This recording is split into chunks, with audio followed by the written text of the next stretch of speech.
Conrad, yesterday I said we have to keep a tab on Russia's interest rate decisions. Now, after the Turkish central bank has increased the benchmark interest rate by 6 percentage points, that was yesterday.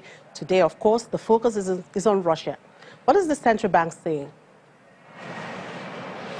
Well, the central bank came out with a surprise today.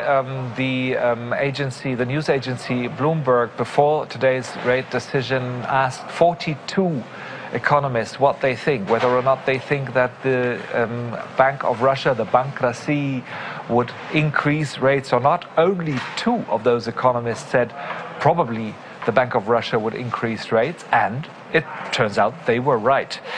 The Bank of Russia has raised the benchmark rate by 1/4 of a percentage point to 7.50% per year. And this too, like yesterday's bold move by the Turkish central bank, is a move of defiance against the government. It's a sign of independence, a big statement of independence by the Russian central bank, because just like in Turkey, the Russian government beforehand had said that it found an interest rate hike was undesirable.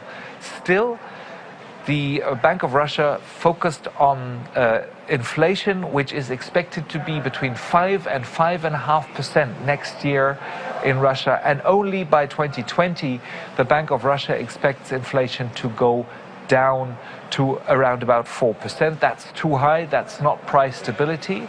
And I can tell you the reaction to this on the financial markets was pretty positive. The Russian ruble is very much in demand, just as the Turkish lira, which has been gaining more than 3% yesterday and is also up today, despite the fact that also the Turkish president, Erdogan, has lashed out against the Turkish central bank again today because of that interest rate hike. But the financial markets, obviously, they like independent central banks. They're positive about this. All right, Conrad, before I let you go, just do a quick wrap-up of the week for us and give us an outlook on what's going to be important next week. Well, after last week's strong losses, this was a bit of a recovery week here in Frankfurt, at least, and in European equity markets. The DAX, of course, it looks very jittery again today, but it's slightly up, a few points higher than last Friday.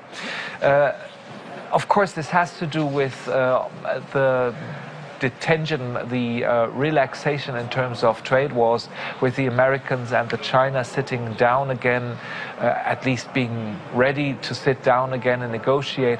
Of course, also a positive impact of those emerging markets' interest rate decisions. Also, the European Central Bank communicated policies that show that the ECB is on track. All this positive for the market. The outlook for next week, well, you are probably going to talk with my colleague a lot about central banks again. The Japanese central bank will come out with the latest monetary policy decision. The central bank in Norway is expected to raise rates for Norway for the first time in 7 years. We won't get a great amount of earnings reports. A little bit of economic data is expected, like, for example, factory orders here in Germany, consumer prices in the UK. But it's likely that the main focus next week, also on the financial markets, will be on politics again. You know all the topics that we keep talking a lot about, Brexit, etc. But also in the United States, you know, governmental politics are in focus again. The campaign manager of Donald Trump, Paul Manafort, is reported to have reached a plea deal with the special investigator, Robert Mueller. And also, you know, in Congress, there are those confirmation hearings of Mr. Kavanaugh to become the next judge of the Supreme Court. As we're getting reports today, it looks like those hearings are getting hotter. I guess that you're going to talk about this with my colleague, and that for sure people on the financial markets will talk about this. Sure, Conrad. I'm actually looking forward to talking with Daniel. In the meantime, enjoy the rest of the weekend.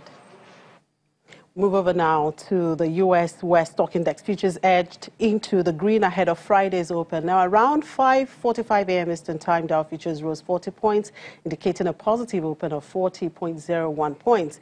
Futures on the S&P 500 and Nasdaq indicated an upbeat open for each respective market. Economic data due Friday includes retail sales and import and export price indices at 8:30 a.m. Eastern Time, followed by industrial production figures at 9:15 a.m. Eastern Time, and consumer sentiment and business inventories data at 10 a.m. Eastern Time. In earnings, Dave & Buster's is set to publish its latest corporate results before the bell.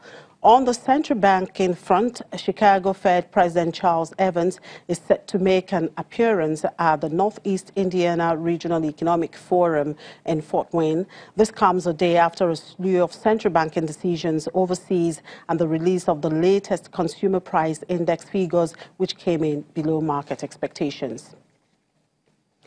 And in Asia, markets were largely positive on the final trading day of the week as stocks of semiconductor-related companies and Apple suppliers jumped.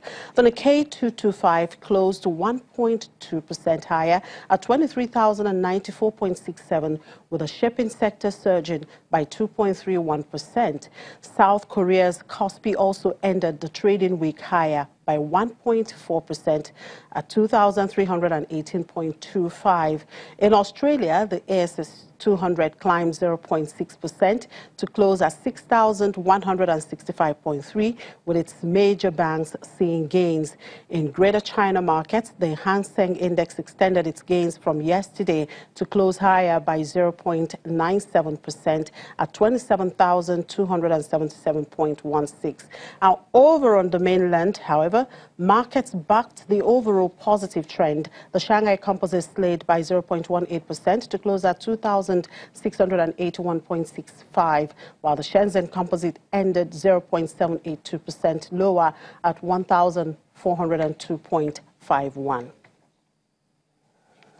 And back here, India's biggest mobile carrier, Bharti Airtel Limited, has chosen UBS, JP Morgan and Citi to coordinate the London initial public offering of its Africa business.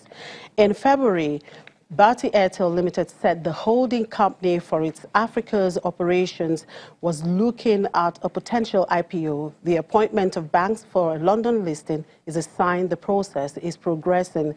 The company has not given a time frame for the listing to happen. Bharti Airtel's Africa business represents just over a quarter of the revenue of the listed entity, which has a $20 billion market capitalization. Bharti Airtel owns telecom assets in 14 African countries. Exchange has launched its first set of derivatives linked to the West African crude oil market, aimed at an industry that has called for a strengthening of the dated Brent benchmark. Our traders will be able to use the ICE platform from September 17 to trade a derivatives contract linked to Nigeria's four largest crude oil grades: Body Light, Forcados, Guaibo and Bunga. The cash selected future will be based on a daily assessment by pricing agency S&P Global Platts for a WF index backed by the four grades, each of which will carry a weighing of 25%. We'll take a break, and when we come back, we'll look at the latest inflation numbers released today by the National Bureau of Statistics. Do stay with us.